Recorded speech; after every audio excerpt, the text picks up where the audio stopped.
So welcome everybody to another Awakening conversation. Today we have Matthew Carlos, who I describe as a pretty phenomenal spiritual healer in all sense of the word. And I think I first met you, Matt, I think it would have been about 13 years ago or something like that. So Welcome to our conversation. And we'll have a conversation today about, maybe the spiritual meaning of COVID and what's really going on in the world. And, I'm sure you've kind of sat with it on a much deeper level than a lot of people have really thought about it. So I thought, you being able to share that with people might be really helpful and settling for people who are having a really difficult time at the moment. So welcome. Thanks, Sarah. Thanks for having me, and so good to reconnect and to be able to share some of what I've been feeling into over the last few months. And so, a little bit about myself. I call myself a facilitator of spirit. So I offer readings, I offer energy work, but I see myself as a conduit and a facilitator of what spirit wants to bring through for people. So, I've been doing this for about 22 years and started out quite young. Still like to think I'm still quite young, but I'm based in the inner west of Sydney. So thanks for having me. That's okay. So I think we first met through someone who was working for me at the time. I think she did a Reiki course with you.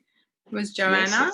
Yes. And I remember her just saying to me, you have to meet him. And so when I saw you a number of times, and most of the stuff we did then was kind of, you did a lot of Reiki, and I remember the deepness of and the restfulness of those Reiki sessions. I've actually never had Reiki with anyone else, and it was just like this. It was like a deep meditative trance that you would take me into and do what you did, and then we would do some tarot cards and. You told me some pretty phenomenal things, actually. You wouldn't remember, but one of them was I remember you telling me that my grandmother was going to pass soon. Yep. And both of them were pretty old. Neither of them were sick. One of them had a bit of dementia. And I remember saying, which one? And you said your dad's mum. And so I straight away, I hadn't seen her for a few weeks. She was up the coast, and so I rang Mum and Dad and I said, look, I've been to see Matt and he's told me that Nana Mary's going to pass away soon. So I think I need to come up and see her. And Dad, I remember Dad going, she's fine and she's well. And I'm like, that's fine. I need to see her. So we actually went that weekend to see her, and she passed away 7 days later. Wow. And there was no indications at all. So, I was just so grateful that I had that message come to me so I could go and say goodbye. And she was in a good place and everything. She just went downhill really fast after that. And the other one was really fascinating as well, but that's kind of a long story. So give us a bit of a story of what you feel this whole COVID situation globally is about. Yeah, look, I see a lot of clients come through my work, and I think, what I've noticed is that a lot of people are observing their life and they're not quite sure how to choose something different. So it's what I call like being on the conveyor belt of life, and a lot of automatic decision-making, a lot of unconscious decision-making, a lot of attachments to a lot of things in life, So, a lot of people would be highly stressed, not knowing how to change their reality. COVID then hits, Now, would we choose this again in a million years? Never, Could we imagine that something like this was possible? No. Could we imagine that something like this was possible on a global scale? No. Then if we pull back and look at what's happened in this country, we've had drought, we've had bushfire, we've had floods, and now we've had COVID. So Australia's really sort of had the blowtorch put on them. When you look at across the globe, we in Australia have really been blowtorched here. So look, when COVID hit, I looked outside and I could feel into the collective consciousness and the chaos and the unknown. And it probably was a couple of weeks in that I realised that I actually needed to pull back from that. Being very sensitive and being able to tune into my environment, I realised that actually wasn't helping me at all. And it was at that point in meditation, sort of spirit came through and said, okay, we've got to collectively tune out of this chaos. There's actually, the bottle says COVID, and the connotations and the implications of what's on the label is all negative, but there's a lot of gifts inside. What's the contents of the bottle is actually very different to what's on the label. And I didn't quite understand that at the time. I sort of came out of my meditation and had a bit of a laugh and said, "Oh, you playing jokes on me today or something? This is a bit strange." But the more I tuned into it, I realized, humanity needs to change their thinking. We humanity at a soul level is crying out for more connection to themselves, for more intimacy in their relationships, for more purpose in their life. Yet the way life was heading, and the idea that everyone's just watching their life on a movie screen but having no influence over it. COVID was the handbrake that everyone needed. COVID was the handbrake that, across the globe, we actually needed. So, Can I just stop you there for a sec? Yeah.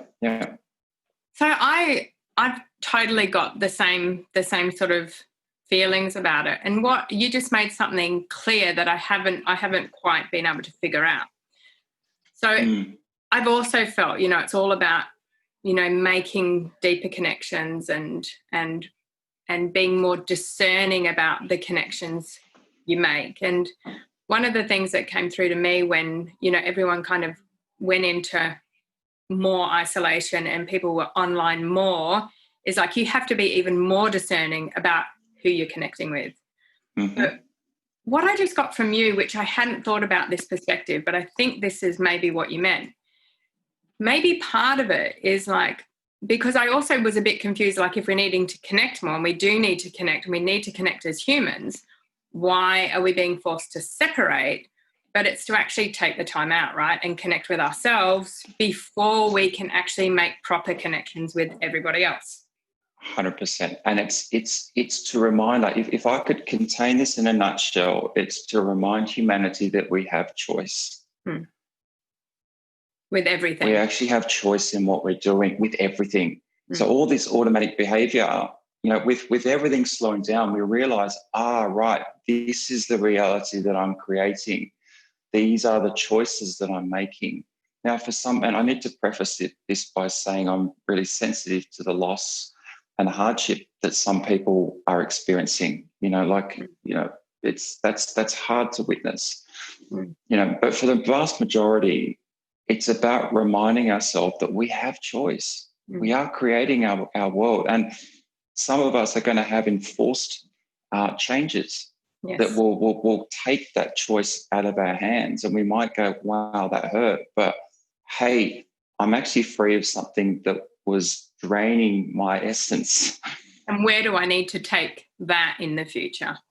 Yeah. And so right now, we're still sort of in, some of us are still in that shock phase. Some people are wanting to pick up the ball and run with it, and sort of get on with life.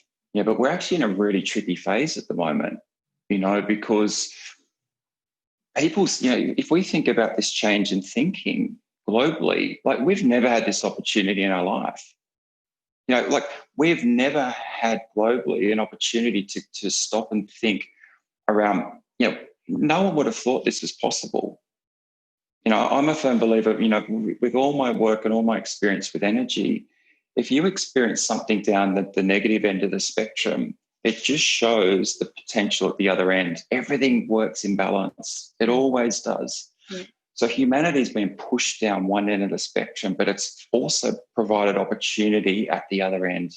Totally. And you can see that just in, lots of little things along the way. Yeah. And again, I also want to say, this devastation and the loss and the suffering, like I think I cry almost every day because I can feel it. I can feel the suffering. And at the same time, it's like to feel it and to know that it's there and to be able to sit back and say yes and hold that, but also look forward and say, but there's still somewhere to go from there. That suffering is not going to be like this forever. But sometimes, I was talking to a little 10-year-old who came to see me, who I talk about her quite a lot, actually. She's always trying to make people happy. And it's like, so, and because of that, she gets a bit controlling with it because, they're going to miss out on the good things in life if they're not happy. And I've kind of said to her, but if that was someone's gift, would you want to take it away? And she's like, no, of course not. And I said, so if you keep taking their unhappy away, how are they going to know that they need to change something? Yeah.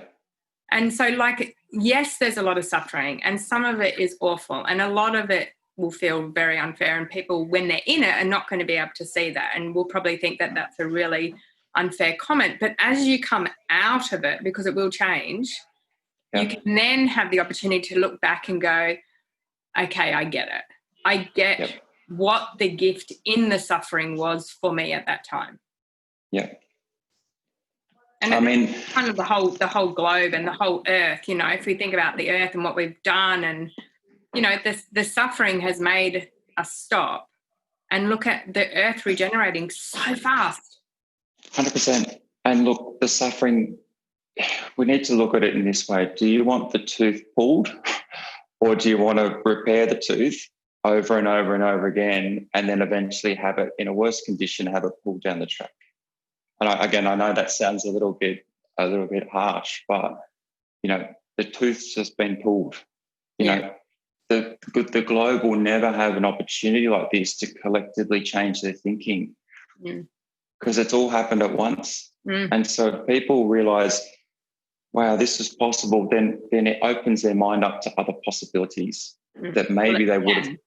Yeah, it can. That's the opportunity. That's one of the opportunities. It's one, it relies on us individuals to tune into what we need to do for us to take responsibility for our life as it is now.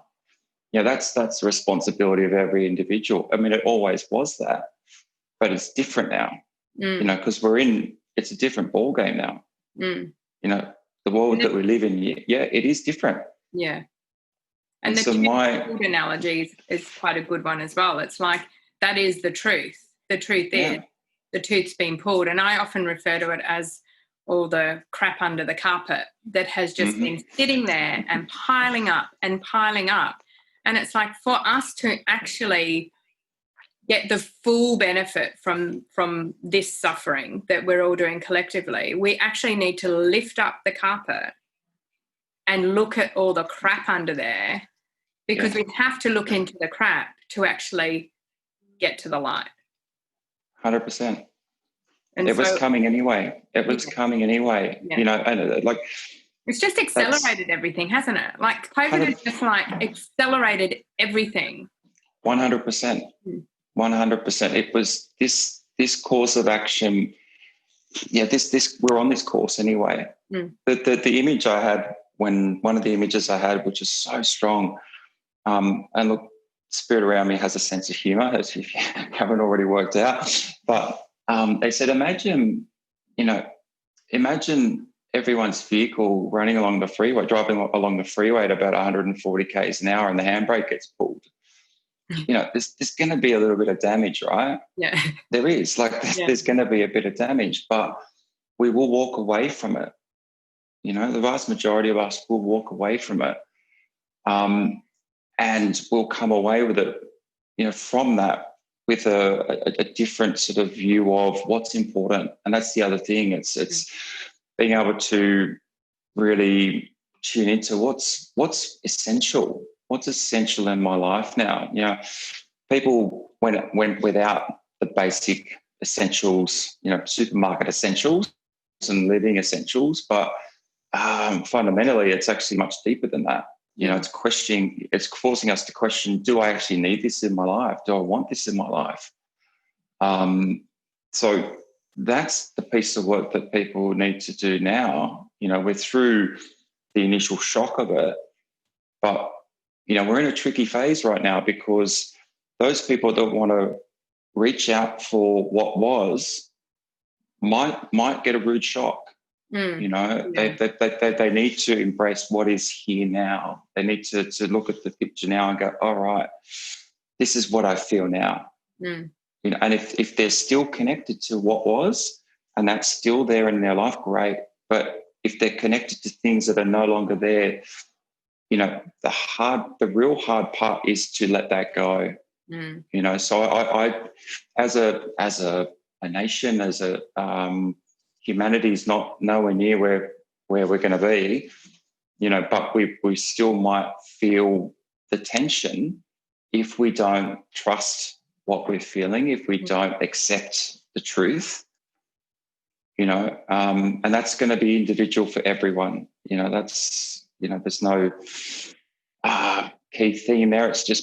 It'll come down to really a very personal view of what's important to each individual.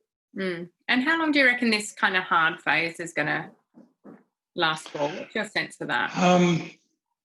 Look, my sense is in Australia, we'll accelerate through this quicker than other countries. And look, obviously there's things going on in other states than in Victoria, which is a little bit of a concern. But I'm a firm believer that Australia's been prepared for this through those other natural disasters. I was really tuning into that and asking Spirit, why this sequence of events? And even talking to my kids and saying, guys, you'll never see, I pray that you'll never see this again in your lifetime. But I really felt that in this country, there is a greater sense of unity.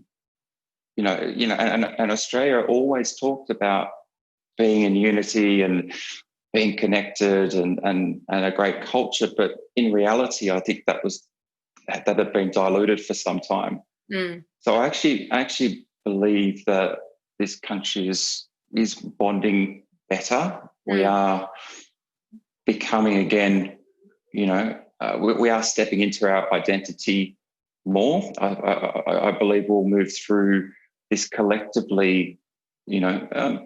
Look, it's hard to put a time frame on it because it's very, very personal to each individual. But, you know, I would like to think by 18 months, you know, we'll see a lot more stability. Look, economically, things could be pretty, seemingly dire for some time. But people's mindsets, people getting back into life and really building their life, or carving out new pathways, you know, 12 to 18 months process. You know, but they've got to, people really have to be careful about stepping back onto the conveyor belt. Yeah. You know, and that's people have already felt they've done that. Like I see a lot of families and stuff as well, and a lot of families have said, you know, we've pulled back, you know, in isolation. We're not doing anything. It's great to have that really close family time. We've realised that we were doing too much. You know, we're not going to do as many activities and all that kind of stuff. And then so many people have kind of, you know, schools back open, sports back open, and people have gone, oh my God, you know, we've actually intended not to do as much, but we're just like doing everything all over again. And that's the piece that I think is, it's like we've had this,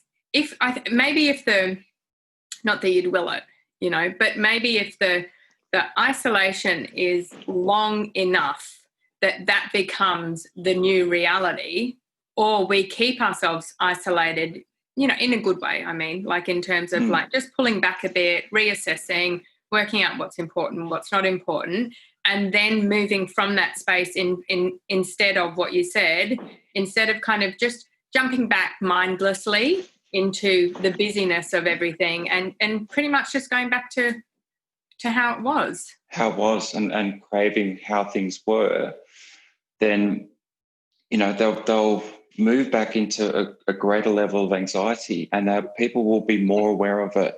Yeah. You know, because we've had that stoppage time. Yeah, because they felt the difference. They felt the difference, you know. The other thing that I thought was interesting just based on that is, you know, like, and I guess it's just that human condition of change. It's, you know, as everything was starting to lock down, it was like the freak out of locking down and not being able to go anywhere and not being able to get away from your family and your kids and, you know, like get into the busyness of life for the distraction side of it, like that freak out. And I'm sure it wasn't great for everyone either.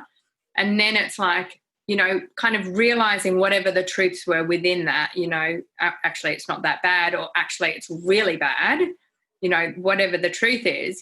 And then going, right, now I can go back into real life. And it's then the freak out of going, oh my God, you know, I'm now everything's opened up, but I'm not sure if I actually want to go back into real life.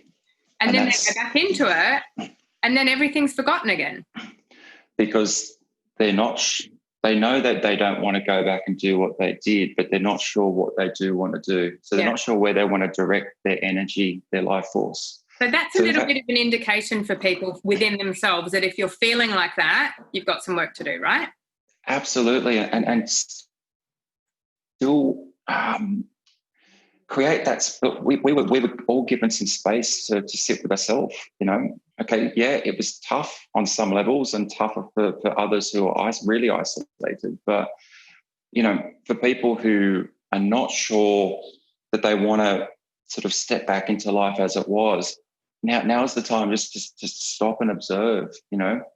We've been given an opportunity to feel, you know. Slowing things down is, you know, I facilitate meditation, and the first thing that you get people to do is just slow yourself down, slow down, you know, because the first thing that will happen when you do that is your thoughts come flooding in. Then you slow that down, and then you can move into a nice deep meditation. We're in that same sort of phase. We've had the opportunity, we've had the surge of thoughts, we've had the chaos, we've come out of that now. Let's not just go jump back into the chaos. Well, that would be like waking up from meditation really quick and then running out the door for all the busy things that you had to do as well, you know, like that's really hard to do 100%. Meditation. It's jarring. It's really jarring, you know. And so one of the strong messages I'm getting for people is, hey, just ease in. Reacquaint yourself with your choices. You know, and maybe you still choose the same things, but you put different energy. Maybe you have different boundaries with it. Maybe you don't have to do everything. Yeah, just absolutely. Yeah, you know, that's what my partner and I were about to do in a practical way with the family at the moment. You know, like let's just work out what everyone's priorities are, what our priorities are, because we've got 5 kids in the house and the 2 of us. So it's like there's just so much going on all the time. It feels like I'm drowning half the time. So it's like we need, like the pulling back, and the COVID was not quieter for me at all. But, you know, we put in some really good practices, like we go to bed and we do a meditation together in bed before we go to sleep. And like that's awesome. It's like a real connection for us. And just some practical things like reprioritizing and just putting it up so we can always go back to this, like, okay, is that our priority at the moment? Because it's very easy for us to get on the conveyor belt, even not with extra activities and stuff, just with the amount of people that we're making sure are okay all the time. Yeah. And it's ensuring that there's mindfulness in everything that's taking place. Yeah. You know, so look, we're never going to get perfection. Life is always going to be busy. But it doesn't, we don't need to we don't need to be drained as much as we were in it. And that's that's part of the choice that people have. You know, And we don't need to those things as well, don't we? I mean, 100% because they fill our space. You know, the other thing is from discomfort and pain. Don't need to consume as much. Again, it's a filler. It's a filler for our life. Actually, speaking of that particularly, because that might be, that kind of feeds into that meditation analogy you just had, you know, like as soon as you stop, all the thoughts come flooding in. So we've done that. But we also did all that, like the online consuming, like that just went totally nuts. You know, people were just, I guess, trying to keep themselves busy and fill up those gaps and consume. And so like I guess now that they've done that bit as well, it's like just slow that down now and maybe look at that and the need to do that and the need to like consume. Actually, people did it with food as well, you know, like when I think about all the people that, you know, I put on 5 kilos with COVID kilos and all that kind of stuff. I did with my kids. I just knew that if they were in the house and a bit bored, that they would be constantly at the cupboard. So I actually got the 5 and 6-year-old and the 2-year-old to pack their lunchbox every day. And so good idea, great idea. Yeah, because that was their food. And so when they were hungry, they would go to their lunchbox. But if they decided to eat all their food in the morning, which they never did, but that was their choice and that was their food for the day. You know, it's not about going, oh, I'm hungry. It's you're not hungry, you're bored. You know, like, and the consuming. So that worked really, really, really well. I would totally recommend that and do that again. I might use that one in my household too. Yeah, it works really well, and they pack their own lunchbox, so they choose what they put in it. But you know, like they can't overfill it because it's only a lunchbox size, and they have to put fruit in it, and they have to put some veggie sticks in it, and then they get maybe a packet. They get one packet of something, and so and then they can choose what they want to eat when they eat. They pretty much stuck to their kind of school routine, like fruit break first thing in the morning and then recess and then lunch. They kind of did it like that automatically anyway.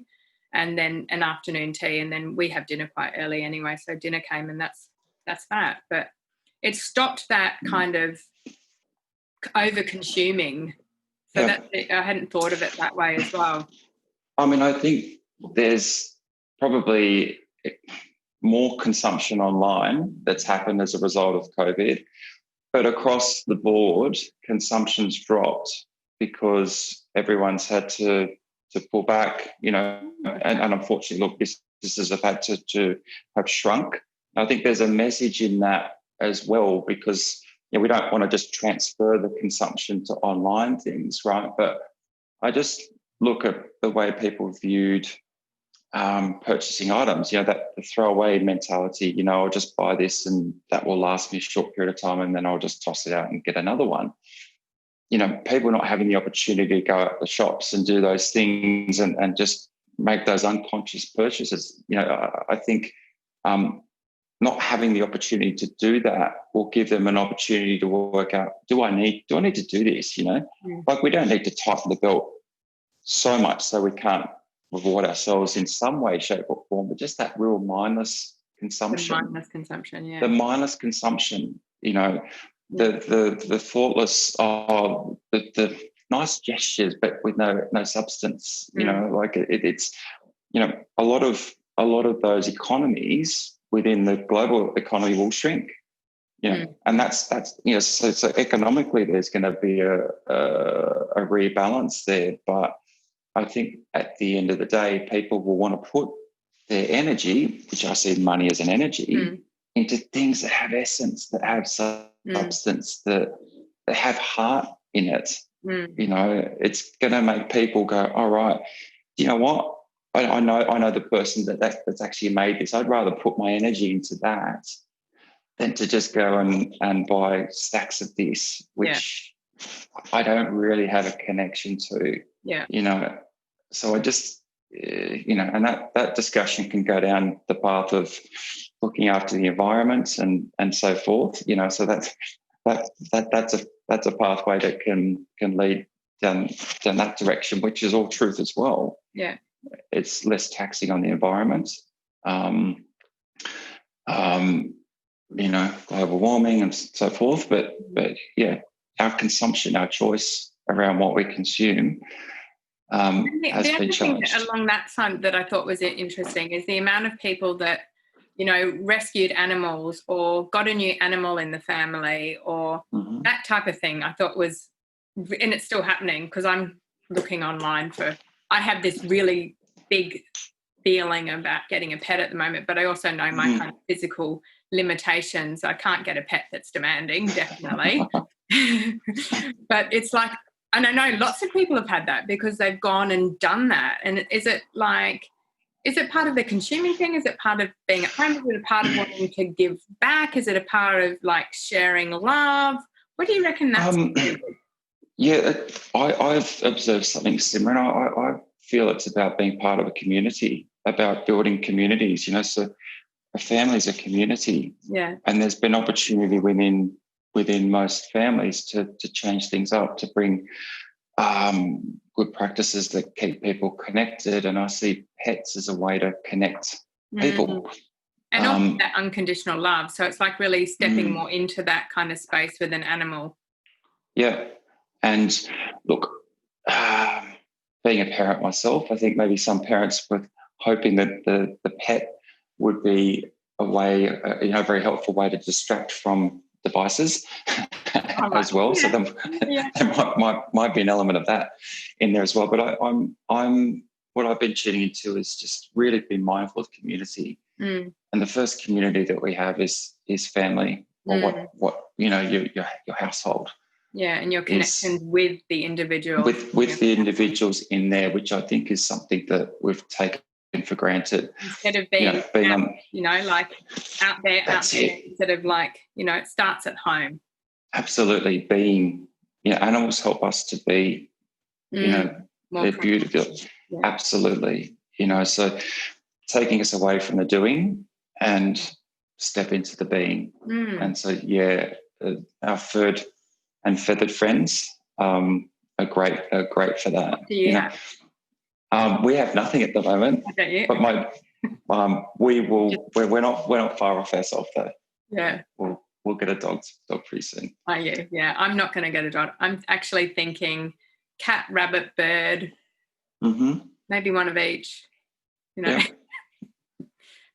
But this is the way things work. I think it's like, just feels like, I don't know, feels like it's be good for the kids. It's, my 6-year-old keeps saying to me, Mum, I want you to have another baby. And I'm just like, no chance. No chance. But I think that kind of that looking after, like he's really in that space of like, he's always been a very busy boy, very boy. And he's really kind of, my sister's just had a baby and he's got a younger sister, and he just loves being the big brother and helping them. And he's really developed this really lovely compassion, kindness balance with that. And I think, having an animal really is really good for that as well. That love, the animals feel love as much as we do. They just don't have all the complexities that human beings have.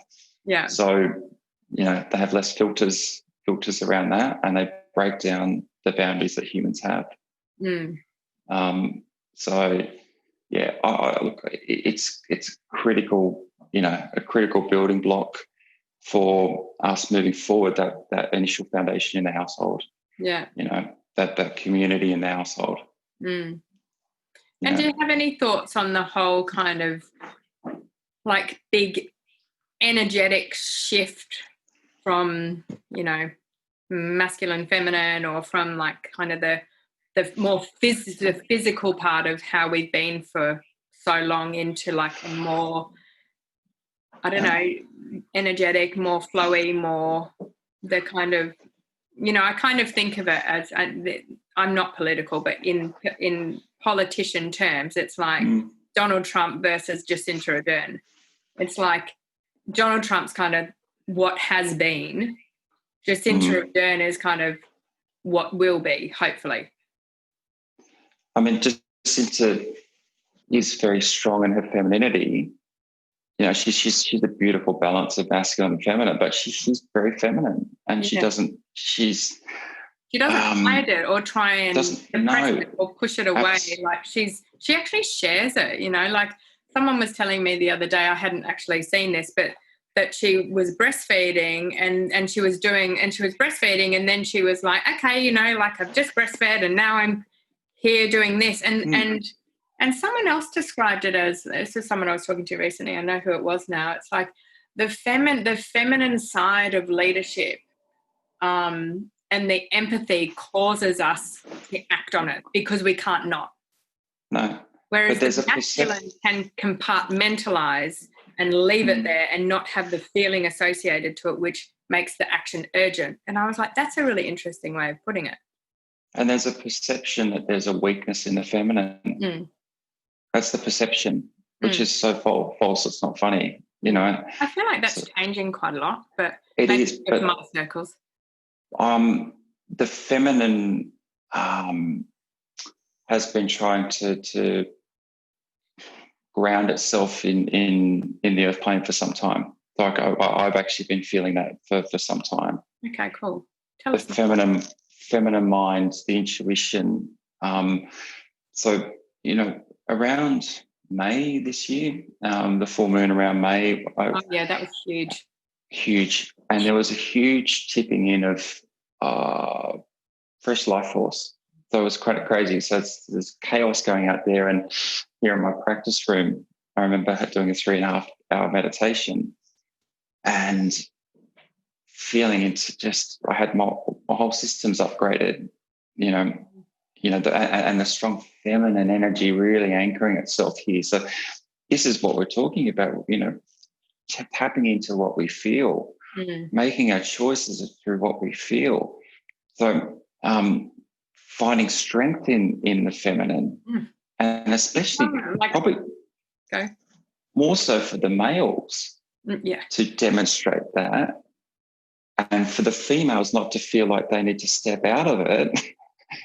So we need to recalibrate it. Like balance it within ourselves. Absolutely. So I'm ex-corporate and I've seen this in the corporate world, so strong women that felt like they had to step out of that femininity because they're working in a corporate environment that's a boys' club, and the boys' club not recognising the strength there. I've witnessed it myself. I've been in it myself. It's one of the things that I was always going to leave there anyway, but it's one of the things when I'm out of here, man. Yeah. The other thing that's like changed for me in terms of that, the feminine energy and how it's changed, and I've got kind of two perspectives on it. I'm not sure, if either you think either are relevant or what your perspective on it is, but it's kind of like, this divine feminine, the strength in the divine feminine has always been there. But it's like the way it's kind of showed up is almost in like a martyr strength. It's there, like I can do everything. But it's the way it's felt. And like I've felt this transition over years. It's like the way it feels now is more like into like the fierce.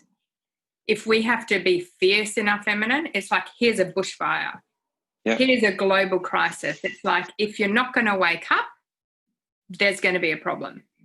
It's like me stepping into my fierce mother and going, no, that's not acceptable. But it's in a loving way. It's like, I'm doing this so you wake up. So it's become like that feminine energy, it's always been there, but it's like it's evolving into, I don't want to say strong, but it's like this fierce, like not okay anymore. Yeah. I mean, and that's, look at what's happened, bushfires, Mother Earth. Oh, I know. And she'll regenerate, like we talked about, she is regenerating. COVID, although it's a virus, it is all going to come back to how Mother Earth evolves and how we evolve with her,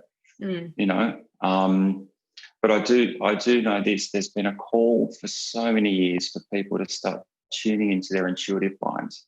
Yeah. You know, the conscious mind, which is the masculine, is what's been dominant in people for such a long time. The thinking mind, the thinking mind, the practical yeah. mind, yeah. the controlling mind, the ego. Yeah. But over the years, it's more and more people being called to start to listen to other voice, you know, and to like feel that, into that it. I knew that voice, or, you know, Absolutely. I've been working with a lot of men and boys like that, you know, like are struggling because of their sensitivity, you know, and how that has been their weakness. Even girls as well, you know, oh, you're too sensitive, you know, you just need to get it, you're too sensitive. And my focus with those people, and there's so many of them, is like, you have to reframe it as, that is your superpower. That is not your weakness. That is your superpower, to be able to walk into, and that's so often with people that, you know, males and females, but it's like more the males that are not aware of it. It's really been drummed in how weak they are. And it's like, if the ability for you to walk into a space and know how everyone's feeling. And, you know, when I say it like that, they go, oh yeah, I do know that. And I'm like, that's a gift. Start actually saying it to yourself. That one's sad, happy, angry, da, da, da. Just start, so you're actually acknowledging it, instead of like, well, what's going on in here, you know, and feeling overwhelmed by it. It's like, it's not to fix it. It's just to acknowledge like your awareness and your sensitivity, and how that is a gift for you. And to take it a step further, if they do that, acknowledge it and trust it, they won't take it on. Yes. The sensitivity, so yes, it doesn't all run around in your head, and that energy doesn't hit your field. It doesn't come into your body.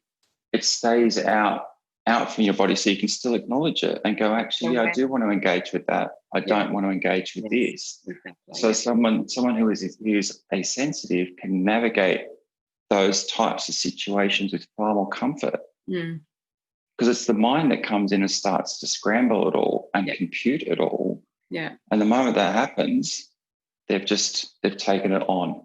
Yeah. Discomfort hits, the anxiety hits. You know, so I can't agree more with you that sensitivity is a strength. You know, great to see young men coming through now. My son's one of those people, 5-year-old. And I'm feel so blessed and honoured that I've experienced what I have. So I can teach him that, you know what, being sensitive and strong, those two qualities can cohabit. You know, beautifully. They belong together. Yeah, they do. Yeah. They belong together. Yeah. You know, one without the other, there's problems. Leaves incomplete, you know. But both, you know, it's yin yang, perfect unison. Yeah. So, you know, I do believe those sensitivities will increase with people. Me too.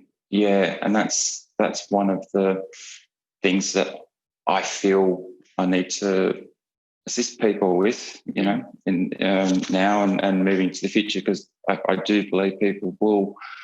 I mean, there's a lot of talk about mental health issues coming forward and so forth. I agree with that, but the sensitivity to life as it is now, to their environment, people are going to have to learn how to do that again. Yeah, but here's the thing: people need to realise that it is a learned thing. There's a perception that is just automatic and it should be ingrained and we should just know how to do it. And a perception when people look around that everyone else has got it sorted. Yeah. And the truth of the matter is that's false. No one does. No one does. Well, but don't reinforce how you're feeling through what you think is happening in other people. Because 9 people out of 10 who are experiencing that sensitivity, that's the first thing, that's the first thought that comes in. And it's false. Yeah. Totally false. You know, it's, you know, we've got to own our experience. We've got to be comfortable, or find comfort in our vulnerability, and know that our strength comes from navigating that vulnerability. You know, And that might mean doing things differently, setting up some boundaries, accepting truth that's there for us. And that could be truth of things that are gifts that we're not using and that we're afraid to use. Or it could be stuff that we need to sort out, that we're not doing well. But let me tell you, the amount of times that we've got creative people who have so much doubt in their system, and the burden that they carry because they are afraid to bring that out, and the sensitivity that comes around that, it's as heavy as someone that's consciously, doing things that aren't right, unethical or whatever. They're not honouring their soul or their soul's sort of soul's desires and their soul's call. So. It's a big one for those sorts of people, because people are waking up. They've been asked the call is coming to people to start to tune into that intuition, start to listen, And the gifts are there. Like, as soon as you do, like, a lot of people, feel that it's a scary journey, or digging into the darkness, or stuff they don't want to look at. It's a scary journey and they don't know what they're going to find. And for me, I'm just like, it's way scarier not to. Like, my perception is like digging into stuff just helps you move into the light, and life is just much more pleasurable. But so many people get stuck in like, oh, I don't know what I'm going to find. I don't want to go there. And so they keep themselves so stuck. And the result of that is addiction. Okay, yeah. And it's not just the traditional ones that you and I would sort of think of. It could be shopping. It could be consuming. It could be surfing the internet. It can be anything. So when there's a battle between heart and mind, there needs to be a constant. Okay. And so that's the addiction. So they bring an addiction into their world, which is a constant, which controls that environment, which doesn't allow them to step into their heart for too long. And then they've got to, then they get the gratification. Then their mind starts to tell them one thing, and then their heart's telling them something else, and then they reach out for that constant. So addiction's a constant. Oh, right. I've never thought about it like that. Yeah. Fascinating. So, in terms of, I don't want to get too technical, with the chakras, addiction sits in the throat chakra. Really? Head. Yeah. Heart. Yeah. Wow. So there's emotional triggers. Don't get me wrong. There's always triggers that are emotional in nature, but the choice, throat chakra, is reach for the constant. And the constant, the constant might be something to dull the fear or dull the noise. It says, if the intuition's calling you a certain direction, but the addiction might just dull that too much. Yeah. Or sometimes it's the pain of a trauma that dulls the pain. So it's both ends of the spectrum. Both ends of the spectrum. Interesting. Yeah. So that's, and that space is something that I think people need to be mindful of. The real subtle ones. It's, as I said, alcohol, drugs, these sorts of things are the obvious ones. But there's many subtle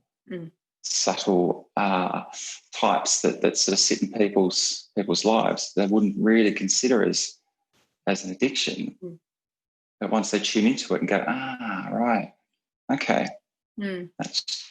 that's playing that role at the moment. Yeah. So final thoughts, Matt. We've had a lovely conversation. Final thoughts. If you, had to kind of people listening who were struggling a bit, what do they need to know so it makes them kind of go into that, like that meditation analogy, into that like just quiet space where they feel comfortable just to be in that quiet space? Look, the first thing is being connected to communities or people that that are conscious, that have their heart open, really need to be around and surround yourself with the people that you really trust at this point. So that's the first thing. But we do need to see that there is opportunity here for us to change. There is opportunity for us to feel more in our lives.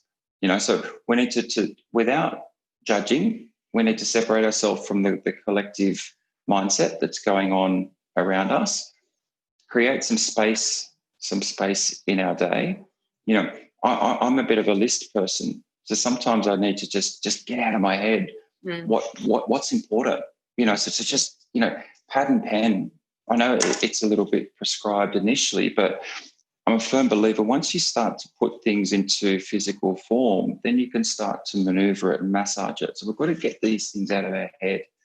And that's a really good technique for someone that maybe hasn't done meditation, that's not familiar with slowing things down, and that has a lot of mental activity. Get it down on paper. See what's going on there. Know that it's okay to be honest with yourself, but also make sure that we're not judging at the same time. It's okay where we are right now. That's the most important thing. There's opportunity here that will be available to us for some time. Yeah. So know that no matter what place you're in, that's okay. Use that as your starting point. We've got to start somewhere. We might be here or we might be further down the track. But as we give ourselves some time to really connect with what's important to ourselves, then I believe that we will allow that intuitive mind to start to come in and start to have a place at the table. Yeah. Lovely. And that's the most important thing. Allowing those deeper parts of self a place at the table to begin with. Yeah. Well, thank you so much for your insights today, Matt. It's been lovely talking to you. Absolute pleasure. And I'm sure people got a lot out of that. Can you let people know where they can find you, so I can pop it in the show notes? So look, probably best on my website. So that's matthewcarlos.com, and there's 2 T's and 2 S's in my name. I'm the only one with 2 S's. matthewcarlos.com is probably the best place to contact me. Are you on social media at all? Not really. Facebook, Matthew Carlos, facilitator of spirit. Oh, nice. Okay. Great. I'm sure you might have people visiting, and thank you so much for your insights today. It's been lovely. Absolute pleasure, and God bless to everyone. Thank you. If you loved or learnt something in this episode, share it, and don't forget to subscribe. I look forward to bringing you next week's Awakening Conversation. Have a wonderful week.